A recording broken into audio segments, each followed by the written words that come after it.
Então, uma boa noite a todos, saravá, fraterno, que nosso Pai Oxóssi, nosso Pai Oxalá nos abençoe mais o estudo de hoje.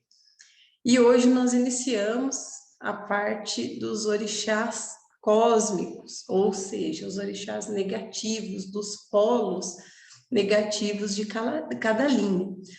Só para lembrar, gente, que polo negativo não quer dizer esquerda. Nós estamos falando das linhas de Umbanda. Nós estamos falando das 7 linhas sagradas da Umbanda.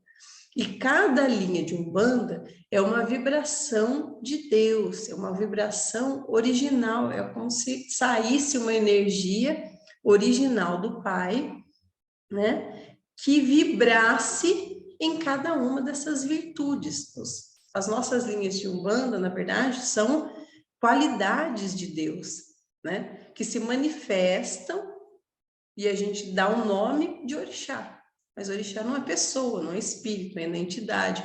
Orixá é uma energia que emana, que vem direto de Deus, tá? Então, cada uma dessas linhas, dessas 7 linhas, elas têm um polo negativo e um polo positivo, até para ter a duplicidade e o equilíbrio da criação. Tudo na criação tem o seu equilíbrio, né? Então, a gente tem os orixás positivos que irradiam as virtudes e os orixás negativos que absorvem essas vibrações. Então, nós temos aí, hoje, lógico, a gente retoma, né, revê muito do que a gente já viu, é uma boa revisão para quem está iniciando, quem já viu alguns mais antigos, a gente já falou bastante sobre isso, talvez não tão em detalhes, né? Mas só para vocês entenderem, que agora nós vamos tratar de orixás, que eles absorvem determinadas energias, absorvem determinadas qualidades. Então, na primeira linha, que é a linha da fé, tá? A gente tem Oxalá irradiando a fé, né? Oxalá, que é sincretizado com Jesus, mas também é Buda, também é Maomé, né? Então, também é Alá e assim por diante. Todos eles são humanizados na fé. Então, são representantes da vibração da fé no nosso planeta. Então, a gente louva o orixá Oxalá, mas Oxalá é a fé manifestada em inúmeras outras personalidades, pessoas que viveram na Terra para ensinar a fé para as pessoas. Por isso, até a essência nossa da tolerância religiosa, né, do umbandista, justamente por ter essa base, esse fundamento. E aí, se Oxalá irradia a fé, nós temos uma orixá pouco conhecida no polo negativo da fé, que é Logunã, ou também chamada de Nhaem-Tempo ou Oiá-Tempo. Tanto que esses nomes, ou essas denominações, Logunã, tá, gente? Só para vocês entenderem, quem deu esse nome, Logunã, foi Rubens Saraceni, tá? Mas o orixá já existia, já era cultuado, tá? Só que com outros nomes, mas pouquíssimo conhecido, especialmente na Umbanda, tá? E aí não tem como, você fala assim, sempre na minha conta eu via as linhas, eu falava, nossa, falta alguma coisa, e faltava orixá, né? Porque quando você faz as contas dos orixás, fala, mas tem mais orixá do que linha, não é possível ser só 7 linhas e tem tanto orixá, né? Então a conta que eu sempre fazia, eu não entendia, eu só aceitava, né? Aí tem gente que coloca criança como linha, preto velho como linha, então assim, é literalmente uma confusão. Vocês vão achar livro de tudo quanto é jeito, vocês vão achar muitos autores, principalmente os antigos, tá? Que tratam as linhas de Umbanda de uma maneira totalmente diferente. Tanto que isso foi briga sim, foi discussão lá naqueles primeiros encontros, os congressos de religiões de matriz africana, lá da década de 70, onde foram formados, né, os primeiros documentos, que já se discutia isso e ninguém chegou num acordo, tá? Mas só para vocês entenderem, então, quem é... O mais importante que tudo isso, gente, ficar falando quem está certo ou está errado, é fazer sentido e compreender. Por isso que eu falo, já tem muita gente que não gosta, critica, né, o Rubens Saraceni, mas eu ainda, de tudo que eu já vi, não que eu descarte os outros, mas ele é o mais didático e faz mais sentido, as coisas encaixam, tá? Não é contraditório. Então, se existe alguma coisa mais fácil de compreensão, eu ainda não conheço, tá? E aí, o que acontece? Logunã, ela é o polo feminino, então, dessa linha da fé. E o seu campo de atuação, lógico, por se falar de fé, é o campo religioso, tá? Mas o que ela faz? Oxalá espalha a fé. Ele é o orixá do perdão, da congregação, faz as pessoas se unirem fraternalmente, né? Se perdoarem. Esse é Oxalá. Logunã, ela é a organizadora do caos religioso. Olha que importante é isso, a gente compreender para o momento que a gente vive hoje. Né? A gente já teve, gente, guerra santa, guerra de tudo quanto é jeito por causa de religião. As pessoas ainda se matam, né, por causa de religião. E a gente vive no nosso país um verdadeiro caos, misturando política com religião, com condição social, com sexualidade, mistura tudo, sabe? Assim, é literalmente o caos. Então, é da vibração de Logunã que a gente precisa para organizar esse caos. E é organizado, vocês podem ter certeza, tá? Deixa eu só responder uma pergunta aqui. Ah, Bruna, ó, eu não vi, tá? Desculpa.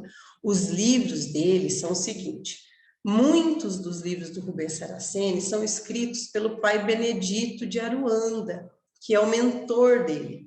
Inclusive, o pai Benedito é um espírito já milenar, ele conta, tem vários livros que contam, né, encarnações dele, é um espírito ascensionado, tá?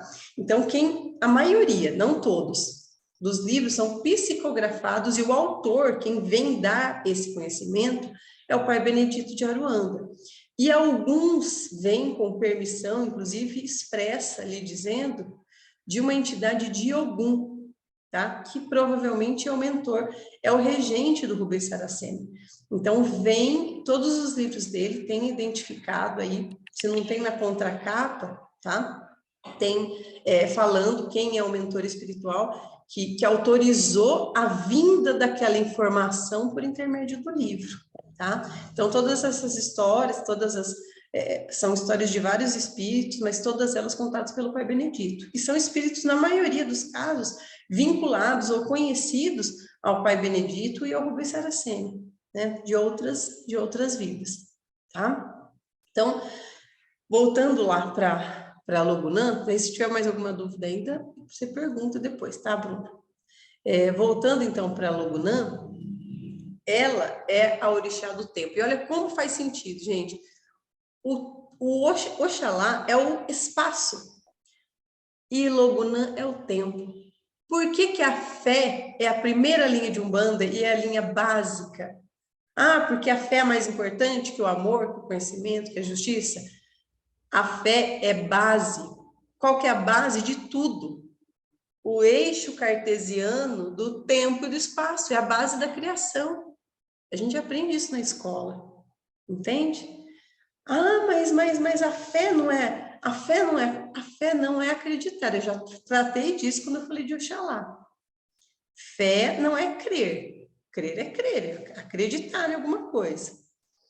Fé é consciência divina em você, na criação, nas coisas, nos orixás, né? Então, quando a gente tem como essência, como base da criação, a essência divina, é a essência que cria tudo. Então, a fé, o eixo tempo e espaço, é sim a base de tudo. E Logunã é o tempo. E o tempo, gente, é a chave do mistério da fé, né? A eternidade é na eternidade do tempo e na infinitude de Deus que todas as evoluções acontecem. É com o tempo, né? Logunã forma nesse eixo magnético, né? Principalmente atuando no campo religioso, tá? E aí, só para diferenciar, eu já vi muitos lugares, muitos terreiros que tratam disso como Oiá Tempo sendo Yansan, tá? Só que coloquei ali lá no comecinho do material, Yansan tem também uma Yansan regida pela linha da fé, tá? Mas Yansan é uma entidade que atua em todas as linhas. Lembra que eu falei disso? Yansan e Ogum, elas inclusive têm lá aquelas divisões até diferentes, tá? Tenta reiniciar, Anne. Às vezes é a tua internet aí. Então, Yansan, ela é ordenadora das coisas e também da religião, né? Algumas Yansans intermediárias, elas podem atuar na organização da religiosidade, sem problema. Mas é outra entidade.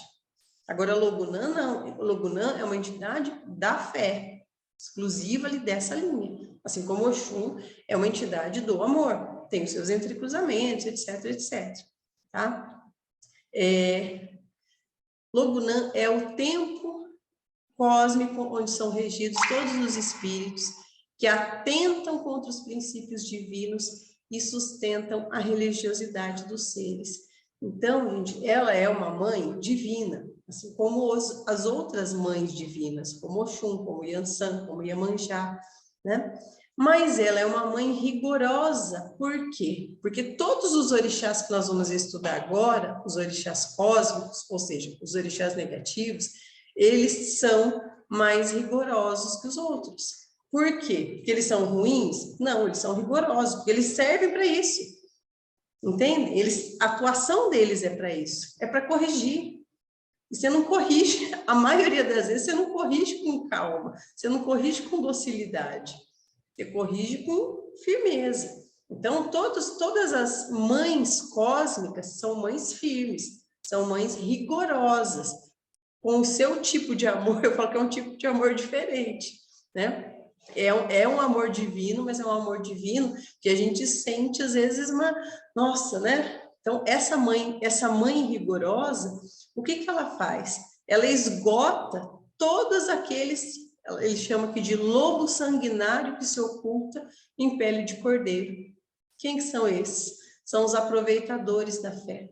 É ela que esgota todos esses aproveitadores da fé. E é o que a gente tem de sobra hoje, né? Sempre teve, mas hoje as coisas parecem que ficam mais evidentes, tá? Enquanto Oxalá é irradiante, Logunã é absorvente. Enquanto os filhos de Oxalá são extrovertidos, os de Logunã são introspectivos e até tímidos, né? Porque Logunã é uma mãe que exige uma certa introspecção, né, dos filhos. Aí ele vai falando, vai descrevendo, e aí, gente, é muito difícil, só para vocês terem uma ideia de como isso é cultural. Com quase todos os orixás, com exceção de Yansan, as outras mães e pais orixás negativos são pouquíssimos cultuados e você dificilmente encontra filho desse orixá. Por quê? Porque não tem? Não, gente, não é porque não tem. Tem aos montes. Mas, como a maioria dos lugares não cultua ou não conhece, o filho é adotado por outro. Aí você tem um filho, por exemplo, que tem um perfil, né? Que era para ser filho de tal, mas por uma interpretação aí às vezes de um chefe, né, que não conhece, não, você é filho de tal. É filho, era para ser de Logunã, não, é filho de Yansan. E às vezes não é de Yansan. Entende? Ixi, aí vocês vão falar, nossa, agora lascou, a dúvida bateu. Gente, não tenho dúvida. Mais importante do que dar nome aos pais e mães de cabeça é saber quem você é. Quando você tem certeza de quem você é, você não se preocupa quando você se depara com esse tipo de questionamento. né? Ah, eu sou filha de tal, e tem aquele... Não, você tem que conhecer quem você é, até para você ver realmente a influência e a identificação daquele orixá na sua vida, né? Eu sei que todo mundo gosta, se preocupa, quer saber, etc, etc, mas isso não é o fundamental, né? Aí, sempre deixar, para não deixar com medo, porque não é para ter medo. Nossa, essa Logunã deve ser terrível. Ela faz coisas muito boas, na verdade.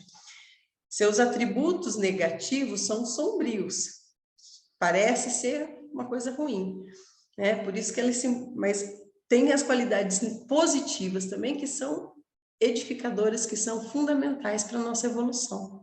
A pedra do quartzo escuro é uma das pedras de Logunã, mas também pode ser o quartzo cristalino, que é o mesmo utilizado para Oxalá, que ela é, na verdade, uma entidade cristalina também, porque rege a linha da fé também, tá?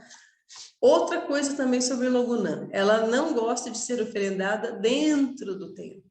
Onde se oferenda Logunã? No espaço. Qual espaço? Qualquer espaço fora do templo. Oxalá dentro do templo.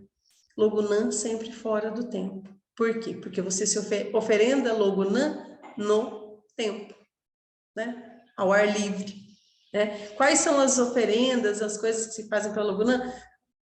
Eucalipto, gente, eu sei porque quando eu fiz o curso, eu gostei muito do eucalipto, e é uma erva essencial de Logunã, que era uma erva utilizada para desfazer tudo aquilo, aquelas coisas negativas que se prolongam no tempo. E a gente fez aqui em casa. Ele ensina a colocar uma cama de eucalipto, pega a folha de eucalipto seca, põe embaixo do colchão, tá? Para quê? Para desfazer magias negativas ou processos negativos que se prolongam no tempo, coisa que dura muitos anos, às vezes até outras vidas, as chamadas de maldições familiares, né? Então essas coisas que vão muito tempo adentro, né? Para você combater, conseguir assimilar, absorver essas energias negativas, o eucalipto ele é excelente, né? Além de deixar espantar bicho, deixar um cheirinho bom, né, no quarto, então você pode oferendar a água do coco verde e a folha, né, do eucalipto, que são oferendas de Logunã.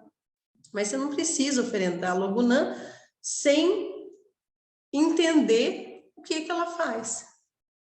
Entende? A melhor forma, né, de oferendar é uma velha e um copo d'água. Eu sempre falo isso. Oferenda com uma velha e um copo d'água. O importante é sempre o que você está pedindo com aquela velha e aquele copo d'água, né?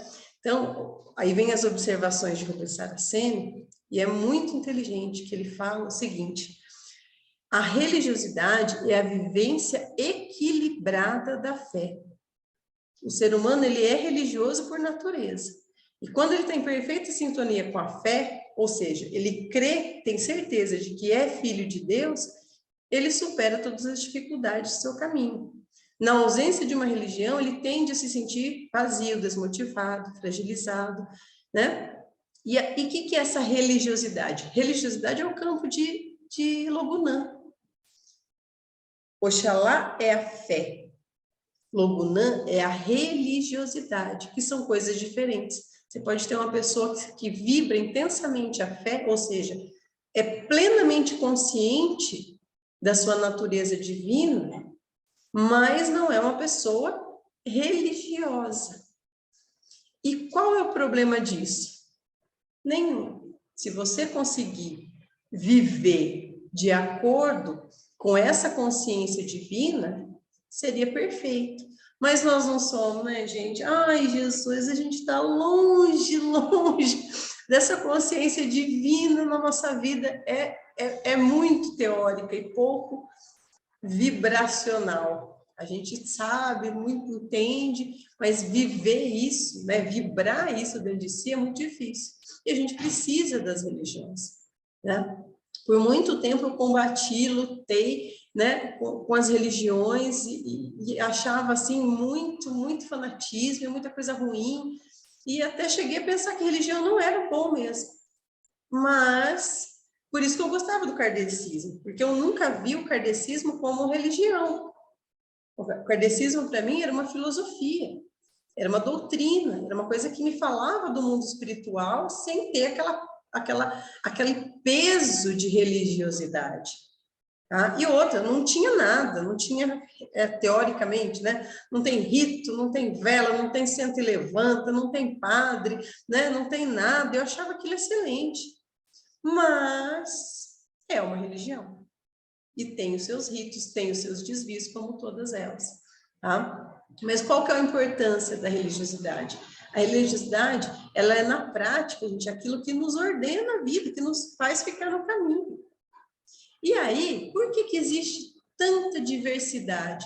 Porque as formas de adorar a Deus, ou de entender Deus, ou de respeitar a Deus, são tão variadas quanto a essência dos homens. E aí, por afinidade, cada um se associa a uma determinada religião ou a outra. Logunã é aquela que vai combater os excessos. Que tipo de excesso? Olha, vocês não liguem que o barulho está ruim por causa da chuva aqui, tá? Todo excesso é prejudicial. Inclusive, eu falei para vocês do excesso de fé. Por quê? A pessoa que ela tem excessos na religiosidade, ela vira um fanático religioso. E ela não vive. Ela só fala de religião, ela só come religião, ela dorme religião, ela conversa sobre religião, ela só tem amigos da religião, ela não consegue nem respeitar o próximo que não tem a mesma crença religiosa. A gente vive isso todo o tempo, tá? E eu não estou falando isso que a gente vive porque nós somos discriminados. Não! A gente discrimina também.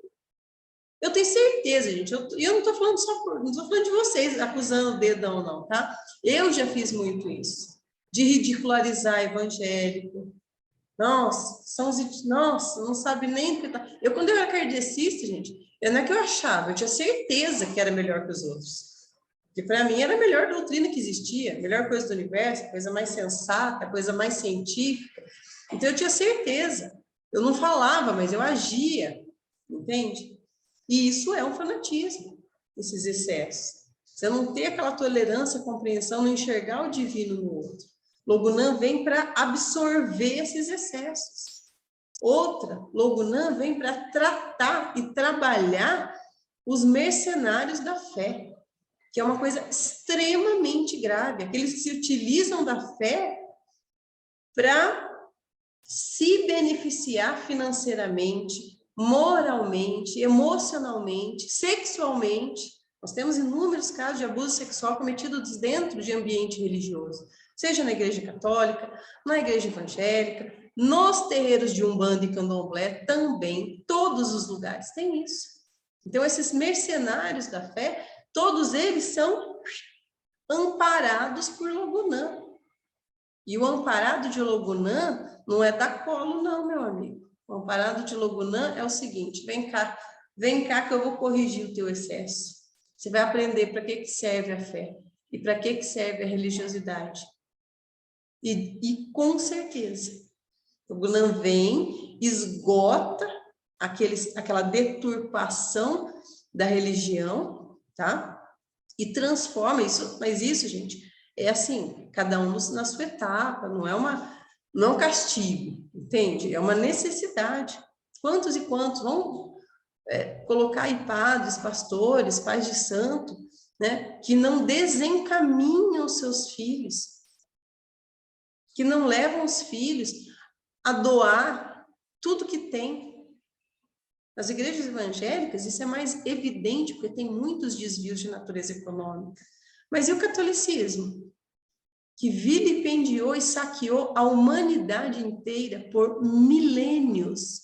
Você acha que esses papas, que esses bispos, eles estavam atuando de forma reta e correta na fé? Não, eles tiveram que ser amparados por Logunã, para poder esgotar o desvio da religiosidade. E o ego que tem o umbandista? Gente, a coisa mais comum é você ter um pai de santo extremamente vaidoso. Os filhos são meus, não pode sair do meu terreiro, se sair do meu terreiro eu faço mandinga, e ameaça, só o meu que presta, só o meu que é bom. Que ego é esse, meu amigo? Isso não é incomum, tá? Infelizmente, isso é muito comum. É um perfil muito, muito comum de pai de santo. De candomblé também. Então, Logunã, uma vez, só para vocês, para ilustrar, tá? Ilustrar isso que eu estou falando para vocês. No curso que eu fiz lá de Teologia da Umbanda, o Alexandre Comino, ele conta uma situação, um caso concreto, tá? Que ilustra bem como o Logunã atua na nossa vida, na maioria das vezes, de forma imperceptível, tá? Ele conta a história de uma pessoa, de uma mulher, que era médium de Umbanda, entra para o bando, tá? Desenvolve mediunidade, está lá no terreiro, e essa pessoa fica um tempo na Umbanda, e ela acha que, ué, mas eu tô na Umbanda e minha vida não vai para frente, eu continuo com dificuldade financeira, continuo com dificuldade no meu trabalho, né? O que essa Umbanda está fazendo por mim? E a pessoa, muito indisciplinada, pessoa que não queria seguir a ordem do pai de santo, não queria seguir regra da casa, achava tudo muito ruim, sabe? Aquele perfil de pessoa que, nossa, a casa tem que se adaptar a ela, não ela a casa, né? Então, porque assim, tudo queria fazer o que bem entendia, dentro da gíria, etc, etc. Essa pessoa faz o quê? Ela sai da Umbanda, abandona a Umbanda, por distorcer, penso que ela tinha uma religião de absoluta liberdade, que ela não soube compreender, e ela se torna evangélica. E aí ela vai para uma religião que a trata com absoluta limitação. Ela só pode sair com os irmãos evangélicos, ela só pode usar determinado tipo de roupa, ela só pode usar o cabelo de determinada forma, ela não pode frequentar determinados locais. A vida do evangélico, não todas, mas muitas igrejas evangélicas impõem limitações muito rígidas para a vida dos fiéis. Muitos evangélicos. Você não pode fazer um monte de coisa. Que é isso? Você só pode casar com gente da igreja. Olha a quantidade de... Gente, e aí ele compara essa situação a seguinte, ele fala, a pessoa tinha liberdade e não soube usar essa liberdade com consciência, desvirtuou a religião. Por que que desvirtuou a religião? Porque a Umbanda não é para ganhos materiais. A Umbanda não é para dar um jeito na sua vida. Quem vai dar um jeito na sua vida é você. Quem não se tocou disso ainda, gente, olha, já é tarde, né? Então, por quê? Porque a Umbanda é um meio de você se encontrar. Antes de tudo, é para você se compreender como filho de Deus. Não é para dar jeito na tua vida, no teu marido, não é para dar jeito das drogas no teu filho, não é para dar jeito de nada disso. Mas a pessoa achou que a Umbanda era para isso. Ela desvirtuou o seu uso mediúnico, inclusive, né, da mediunidade, e falou, não, isso aí tá errado. Isso aí não é de Deus, não. E foi para onde? Foi amparada por mãe Logunã, que levou ela para um educandário. O que é um educandário? Um reformatório.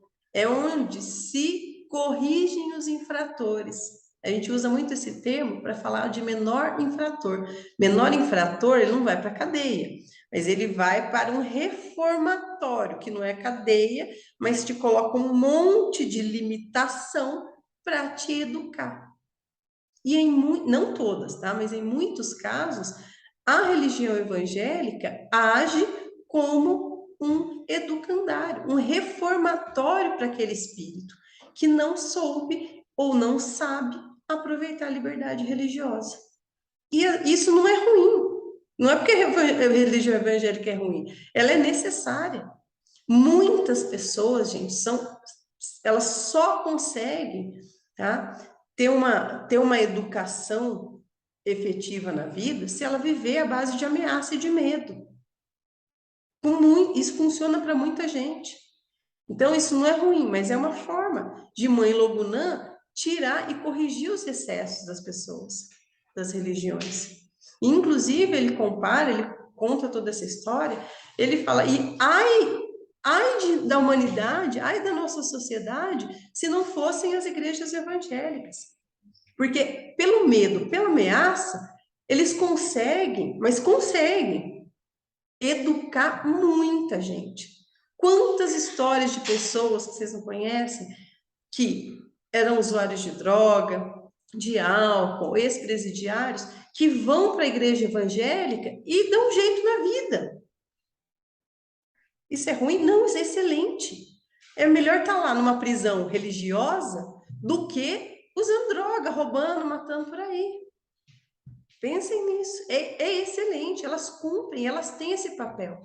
Porque aquela ameaça, aquele fervor de inferno e de Deus, aquela coisa, é uma lavagem cerebral que às vezes é preciso. Tem gente que só vai nessa base. Entende? Então, mas isso, então eles são pior. Não, não é pior não, porque é preciso ter muito pulso e muita vontade, tá? Você sendo um pastor sério, de lidar com esse tipo de gente. Vai, se enfia lá no meio da Cracolândia, lá no meio dos drogados, para ver que você consegue arrebanhar. Tem que ter muito pulso, isso é um talento, é um dom. Entende? Por que que a gente nunca, jamais pode menosprezar isso? E tem muitos espíritos que ainda que precisam desse tipo de coisa. Eu conheço muita gente que era um bandista e virou crente, pessoa vira evangélica, que encontra Deus, queima todas as coisas, despacha. Por quê? Porque achava que a Umbanda era diferente. Isso é o que? Uma distorção da religião. E é Mãe Logunã que faz essa reeducação. Inclusive, fazendo com que aqueles que distorcem a religião colham os seus frutos. Se não é nessa, é na outra, tá, gente? Coisa boa não está reservado para esses mercenários de religião. Com certeza. Para todas elas.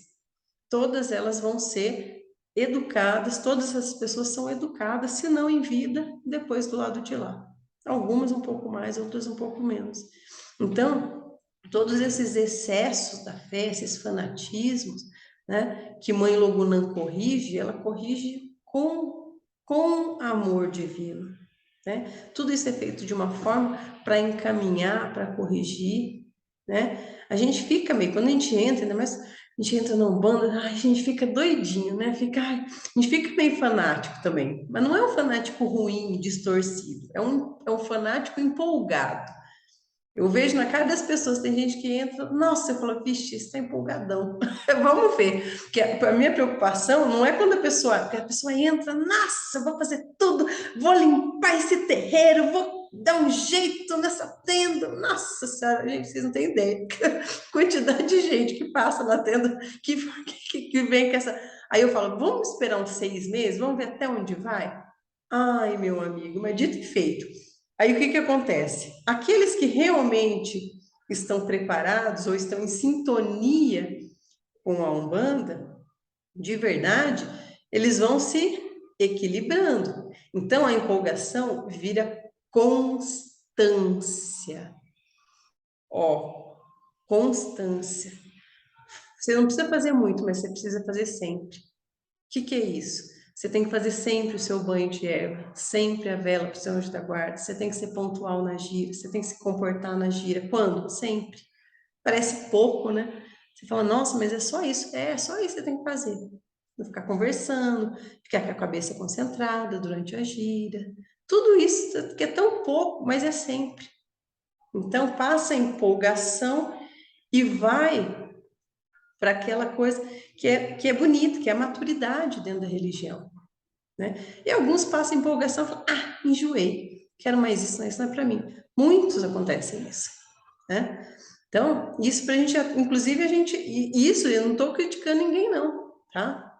Eu estou falando justamente que eu também, nossa, empolgadona, queria saber tudo, fazer tudo, vixe, vixe, vixe, nossa, sabe, quando batiza, então você fala, agora vai, nossa senhora, agora tá. E aí você começa a falar, nossa, mas cansa, né, gente? Nossa, 3 horas de gira, 4 horas, 5 horas, 6 horas de gira, né? Já passei gira de mais tempo que isso. Aí você fala, nossa, que canseira. Aí você vai vendo que a maturidade exige, né? Que aí é um sacrifício, claro que é, físico, inclusive, né? Quem está falando aqui? Ah, quem ajuda no grupo Krishna, no movimento de Cristo, te ama, porém eu me apresento como um bandista sem medo de ser feliz. Marlos, você é uma pessoa sem medo de ser feliz. Você é do seu jeito. Então você se apresenta como um bandista mesmo no grupo católico, tá? E aí a gente vê que a intolerância não é na igreja, não é na religião, são nas pessoas, né? Quantos padres maravilhosos tem? Eu vou mandar para vocês o vídeo. Tem um padre que ele faz um culto dentro do terreiro, com Exu e tudo. Inclusive ele fala que o Exu que cuida da porta da igreja dele é o Exu capa preta. Coisa mais legal do mundo. Você lembra o nome do padre? A igreja de Santa Sara Cali. Tá? E é no estado de São Paulo. E é muito bonitinho, é muito legal. Tá? Você vê assim, a questão de não é a intolerância não é na religião, é justamente nas pessoas, né? Então você vê as atitudes. Quem quer ser tolerante, a gente vai ser tolerante, não importa a religião. E o intolerante, ele vai ser intolerante em qualquer religião, né? Eu coloquei aqui para vocês, para a gente finalizar, a mandala de Logunã, que é um espiral do tempo, representa o espiral do tempo e a sua infinitude, tá? Eu falei, gente, assim, fui falando, né, das atribuições de Logunã, e justamente até depois, quando falo de Obá, vai falar sobre a falta de filho, né? Mas isso provavelmente se deve à cultura mesmo, né? Dentro dos terreiros, não cultuar Logunã. Não tem incorporação de Logunã, não é tão comum. Isso não quer dizer que não exista. Por exemplo, eu nunca vi incorporação de Oxalá, que dirá de Logunã. Mas, então não tem? Tem. Em algum lugar você tem algum médium que recebe encantado de Oxalá, encantado de Logunã, que são as entidades que muitas vezes não falam, mas vêm distribuir, irradiar o seu axé, ou seja, a sua energia, a sua vibração para aquele terreiro, para aqueles trabalhos, para aqueles médiums, né? É que não é comum, tá? Uma questão muito mais cultural do que lógica, na verdade, tá? Vamos ver se eu consigo. Eu separei 3, mas eu acho que não vai dar, não. Depois o outro orixá. Então, primeira linha, cósmica, Oxalá e Logunã. Falamos de Logunã, tá? Na segunda linha, que é a linha do amor, nós temos Oxum no polo positivo e Oxumaré. Oxum irradiando amor e Oxumaré absorvendo os excessos do amor também, diluindo as coisas desvirtuadas do amor, como o ciúme, o vício sexual. É o Xumaré que dilui, o Xumaré é o grande diluidor, tá? E o Xumaré, gente, é tão cultuado no candomblé, tão cultuado. Nossa, você vê de monte, né? Imagem, incorporação, e na Umbanda tem muito pouco, porque se cultua, né, durante as giras Oxum e praticamente não se cultua Oxumaré dentro da Umbanda. Não quer dizer que ele não exista. Até a gente tinha um filho de Oxumaré no terreiro, tá? Que queria saber como é que ele ia fazer, que ele era do candomblé e depois veio para a Umbanda e agora ele ficou sem pai. Eu pensei, eu falei, mas ué, como assim ficou sem pai? Ele falou, porque vocês não trabalham com o Xumaré. Eu falei, ué, não trabalha específico com o Xumaré, mas nada impede de que quando venha a linha de Oxum, você não receba as suas entidades de Oxumaré. né? Tudo isso conversado, explicado, não tem problema nenhum. Chega e avisa para o chefe, olha, chefe, eu sou filho de Oxumaré, vim do Candomblé e recebi Oxumaré. Se receber Oxumaré na linha de Oxum, tem algum problema? O chefe vai orientar, possivelmente vai falar que não tem problema nenhum, porque é da mesma linha, entende? Só que no polo negativo. E Oxumaré, gente, ele é o orixá cujo símbolo é o arco-íris. Não por coincidência, ele é o orixá da tolerância. Olha que legal, né? Que legal como as coisas fazem sentido. Ele é o orixá da tolerância e a bandeira LGBTQIA+, é o arco-íris, que simboliza a diversidade, mas que para o Oxumaré significa a diversidade, a tolerância, a diversidade das coisas e a alegria.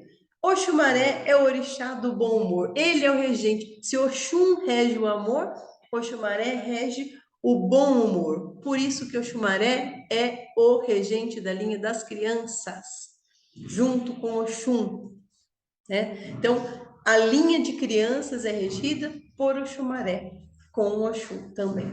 Então, é o amor e a cor, né? O bom humor. Então, o Oxumaré é um orixá que tem essas características, né? E o Oxumaré também é simbolizado pela serpente. Nós já vamos falar dela, tá? Mas o Oxumaré também rege a sexualidade e a renovação dos seres. Olha quanta coisa. Então, o Oxumaré rege sim a sexualidade, porque o Oxum trata do amor e da concepção. Gente, para ter concepção precisa de sexo. A Maria está aqui. Maria, acho que as crianças vêm da balinha ainda. Mas depois eu conto essa história para vocês. Então, a concepção é preciso ter o ato sexual. E o Oxumaré é o regente dessa sexualidade, né? E também da renovação dos seres. Em qual área? Todas as áreas. Tudo que precisa ser renovado é campo de Oxumaré. Olha que legal. Eles falam, né?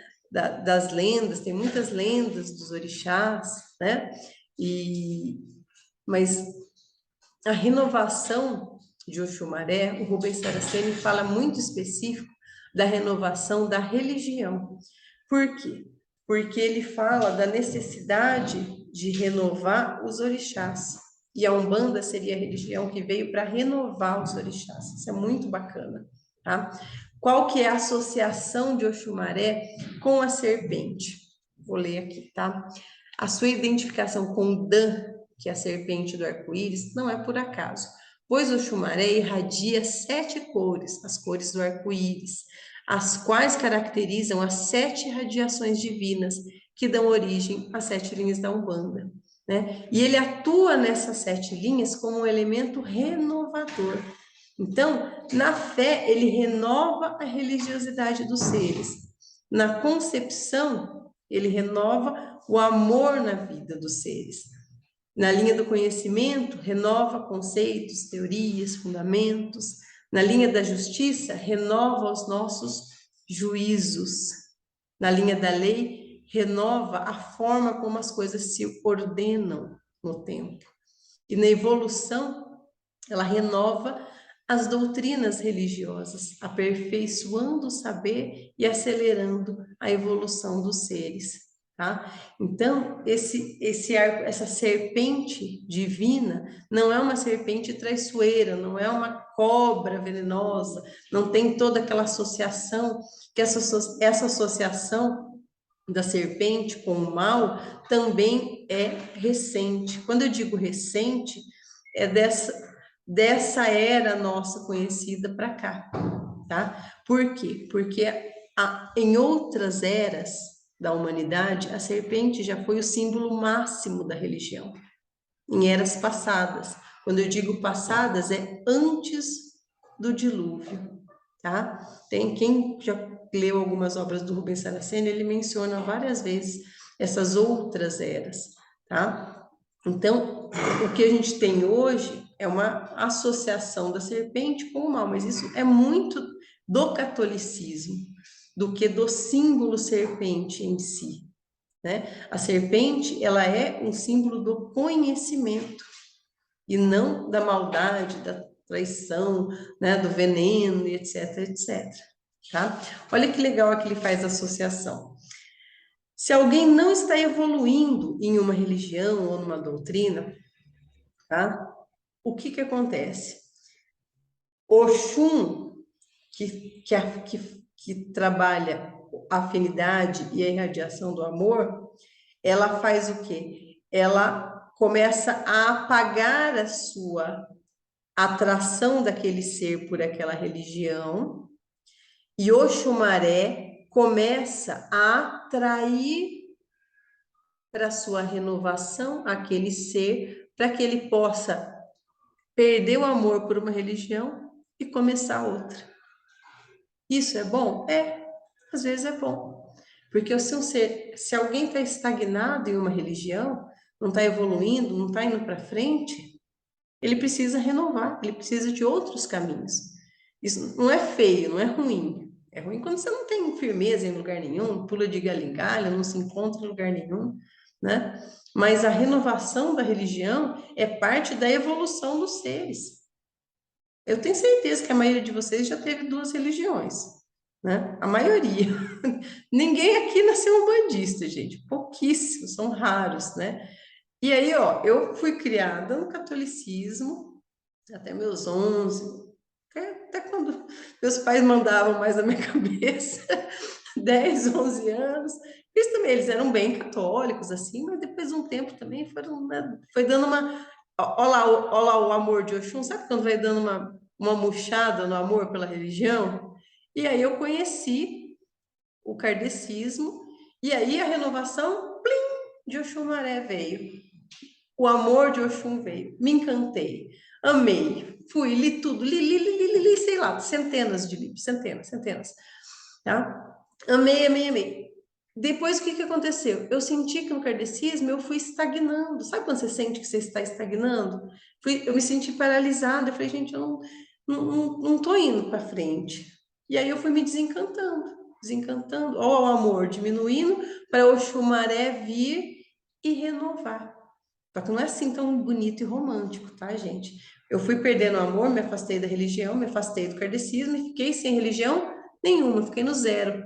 Ou seja, fica um médium com as anteninhas aqui, rodando sem proteção nenhuma. Ou seja, prato perfeito para obsessor. Tale, obsessor, judiou de mim, ou não, né? Vários. Judiou de mim até eu pedir arrego. Aí eu vim para Umbanda. Não vim por amor, não. Vim por absoluto medo. Medo de morrer. Aí surgiu o amor, me encantei. Depois de passar o susto, né? Depois de passar o medão também, aí você fala, nossa, sim, é isso mesmo que me colocou aqui o Kleber. Sim, a medicina tem o símbolo da serpente. Aí eu fui falar, deixa eu só dar uma pausa aqui, que eu fui falar para o médico uma vez que a serpente era símbolo do conhecimento, né, da sabedoria. Ele falou que mulher é igual cobra, que precisa descascar para ficar bonita. Eu queria matar esse médico, né? Mas tudo bem. Foi um machista do caramba.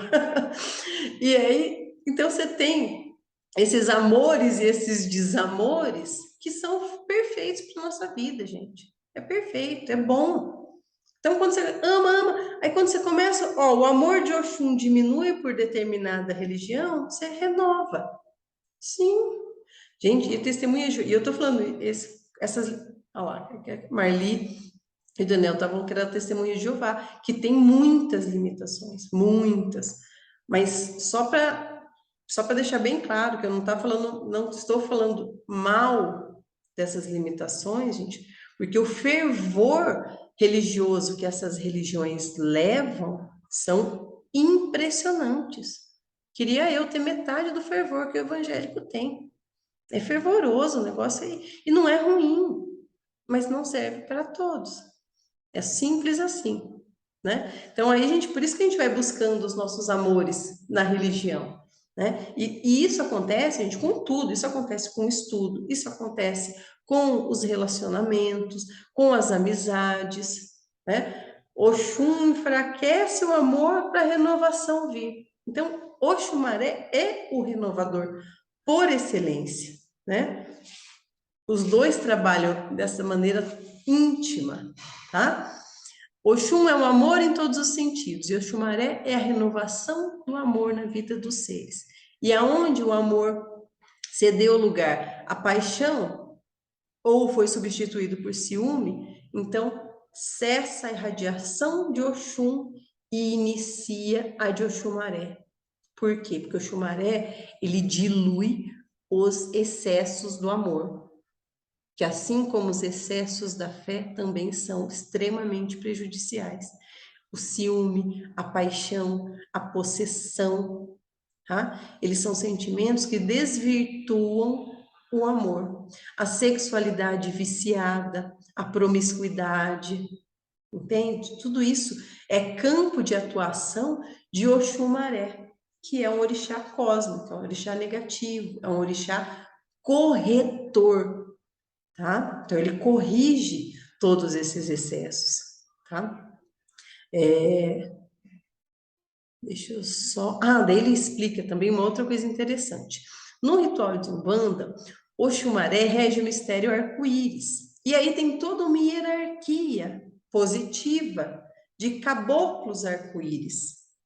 Então, tem a hierarquia dos caboclos arco-íris que atuam no aspecto positivo ou à direita, tá? E também tem uma hierarquia negativa à esquerda, e negativa não é de mal, tá, gente? Nessa altura vocês já sabem, né? Que trabalham com os Exus sete cobras.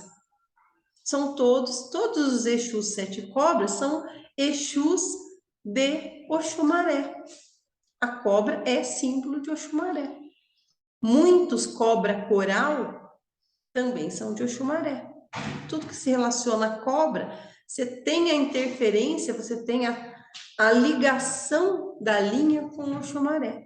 Então tem essa, ele até vai colocando depois, né? Tem vários, os Exus de cemitério são de Omulu, das matas são de Oxóssi, o Exu do tempo é de Oiá, das pedreiras de Ançã, das montanhas de Xangô, Exu do fogo de Xangô, Exu das correntes, né? Corrente do rio é de Oxum, da porteira de Obaluaê, dos caminhos de Ogum, das encruzilhadas de Oxalá. Então ele vai correlacionando aí os orixás com os Exus, tá? E ele fala uma outra coisa que eu acho importante, até para a gente conseguir, talvez não vai dar para encerrar, mas para a gente conseguir explicar. Existe muito debate entre as diferenças de culto na Umbanda e do Candomblé. E ele coloca uma coisa muito bacana, que ele fala que o Candomblé se fundamentará na sua tradição acerca dos orixás. Candomblé é tradição, tá, gente? Candomblé, ele traz o máximo possível do culto dos orixás, como era na África, e em todas as suas nações. Tanto que você tem inúmeros tipos de candomblé, dependendo do tipo de nação que eles cultuam. Então, você tem uma busca e o fundamento deles é a tradição africana. O candomblé é uma religião de matriz africana. Entende a diferença? E a Umbanda? A Umbanda, ela está exatamente, é na pedra, está fundamentada ali, ó, no que era manter a tradição das tribos africanas. E a Umbanda, ela veio para renovar a forma de culto aos orixás. A Umbanda é uma espécie de renovação, é uma espécie inteira de Oxumaré agindo no culto aos orixás, porque não tem nada a ver. Quem já frequentou o terreiro de Candomblé sabe que não tem absolutamente nada a ver a forma de trabalho, nem a forma de trabalho, às vezes até a forma de cultuar, de tudo em relação aos orixás. É muito diferente. Talvez a única semelhança que reste seja o nome, tá? É só o nome. Mas o restante, a Umbanda veio para renovar a forma. E por que ele fala isso? É necessário, tá? é necessário, estou pulando aqui já, mas é necessário que o culto aos orixás fosse adaptado para outra cultura, para outro tempo, para outra região, senão ele não sobreviveria, não sobreviveria. Vocês acham que o culto aos orixás, de uma maneira ampla, falando, sobreviveria da forma como era feita lá há séculos atrás, há milênios, é milenar, lá na África? Claro que não, gente. Vão ser bem raso, bem simples. Se tivesse que ficar 7 anos cumprindo preceito para poder entrar numa roda, numa gira de candomblé, ah, meu amigo, mas não tava mais nenhum aqui, tá? Tem 7 anos, você tem que ficar um ano inteiro, sem bebida alcoólica, sem frequentar bar, boate, não pode ir para balada, tá? Você não pode comer carne. Um ano para você entrar como aprendiz, que é o Iaô, é o aprendiz, é o chão, é o básico, tá? Aí, depois disso, você raspa a cabeça. Já não me ganhou. Talvez o Edmarlos fosse, mas eu já não ia. Talvez, para mim, ia ser demais. Raspa a cabeça. E sabe no batizado, quando faz o símbolo da cruz na cabeça de vocês, assim, assim? Sabe? Quando faz? Quando o vô fez com a pemba, pá, pá, pá. Lá é feito com corte, meu amigo. Corta a cabeça, tá? É cortado. Então, é um rigor que, para a nossa cultura, gente, uma religião dessa é difícil de sobreviver. Então, a Umbanda veio trazendo uma forma diferente de cultuar o orixá, né? Mais simples, bem mais simplificada, para poder se adaptar à cultura. Então, quando fala em embranquecimento da Umbanda, né? Eu queria ver fazer o meu santo. Eu vi que não era para mim. É, gente, não, e não é mesmo. Eu vou falar para uma coisa para vocês, só para vou cumprir o assunto. Tem que ficar deitado lá naquela esteira, gente. Eu fiquei um dia na esteira, eu quase morri, porque não é que você fica lá na esteira de boa, você não pode virar de barriga para cima, você tem que ficar com a cara no chão, tá? O tempo inteiro, 24 horas, só sai para ir no banheiro, minhas costas quase morreu. Quase morri. E o povo fica 21 dias naquela esteira. Para mim também não dá, gente. Fisicamente impossibilita. O negócio não todos, né? Mas a maioria, né? Tem fica recolhido, né? 7, 14 ou 21 dias, dependendo da função que vai ter. Então são coisas, é rígido, é muito duro, né? E o povo está aí numa subversão do candomblé que, nossa senhora. Então, é um culto que mantém as tradições, e é para ser assim, né? Não tem nada de errado, é só diferente do nosso. Então, o povo fala muito de embranquecimento da Umbanda, embranquecimento da Umbanda. Eu falei, aí eu olho para mim e falo, mas eu gosto tanto da Umbanda, eu não tenho culpa de ser branca. Sabe assim, e o outro não tem culpa de ser negro e gostar de uma religião, gostar de outra, qual que é o problema? Sabe assim? A Umbanda ela não foi feita, não é uma religião feita para negros, para estar sendo embranquecida. Ela não trouxe, ela não traz a essência de culto africano. A Umbanda é brasileira. Talvez uma das poucas religiões legitimamente brasileira. Ela não foi criada na África e trazida para cá. É uma religião brasileira, tá? E não tem nada de errado com isso. E não tem mais branco, menos branco. E não precisa ser mais negro para ser melhor, para ser mais autêntico, porque nós somos uma religião brasileira. A nossa forma de cultuar orixá é diferente. E não precisa brigar por causa disso. É aquilo que a gente falou lá no início, da tolerância e ver o divino no outro também, né? Eu vou ter que deixar depois para terminar de Oxumaré. Deixa eu ver. Não, vou ter que falar, porque ainda falta falar da parte da sexualidade. Mas hoje eu estendi. Mas daí, gente, eu termino. Vou terminar daí na semana que vem, a gente continua. Eu já mandei o material também de Obá, tá? Nós vamos para os orixás, tudo que não cultua quase. Os orixás extremamente importantes para a gente conhecer, justamente por isso, tá? Mas aí, se tiver alguma pergunta, eu fico feliz, tá, gente? Às vezes as pessoas aparecem com algumas perguntas. Vou até dizer um caso essa semana que vem, eu tô com uma dúvida assim, assado.